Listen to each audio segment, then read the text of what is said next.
السلام علیکم ناظرین، اب تک کی سب سے بڑی خبر۔ اسلام آباد national electric power regulatory authority NEPRA کی جانب سے بجلی کی فی یونٹ قیمت میں اضافے کی منظوری دے دی گئی ہے۔ نیپرا کے مطابق بجلی کی فی یونٹ قیمت میں 9.79 روپے اضافے کی منظوری دے دی گئی ہے۔ بجلی مہنگی کرنے کی منظوری گزشتہ مالی سال کی ماہانہ ایڈجسٹمنٹ کی مد میں دی گئی ہے۔ تفصیلات کے مطابق نیپرا میں سی پی پی اے کی جون کے لیے مقبول ایڈجسٹمنٹ کے حوالے سے سماعت ہوئی، جس میں نیپرا نے بجلی 9.79 فی یونٹ مہنگی کرنے کی منظوری دے دی۔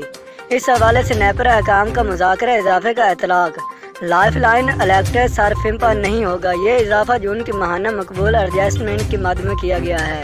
حکام کا کہنا ہے کہ نیپرا اتھارٹی اعداد و شمار جائزہ لینے کے بعد تفصیلی فیصلہ جاری کرے گی۔ صارفین کو آئندہ ماہ کے بلوں میں اضافی ادائیگیاں کرنا ہوگی۔ چیئرمین نیپرا توصیف فاروقی نے کہا ہے کہ بجلی کی پیداوار کے لیے LNG نہ خریدی گئی تو کیا لوڈ شیڈنگ ہوگی اور اس سلسلے میں حکومت کیا حکمت عملی اپنائے گی۔ سی پی پی اے حکام نے جواب دیا کہ بجلی کی پیداوار کے لیے کوئلے کی فراہمی میں بہتری آئی ہے۔ چیئرمین نیپرا کا کہنا ہے کہ ایندھن کی قیمت میں 10% اور روپے کی قدر آدھی رہ گئی ہے۔ مقبول ایڈجسٹمنٹ کے تحت صارفین پر 133 ارب روپے کا اضافی بوجھ پڑے گا۔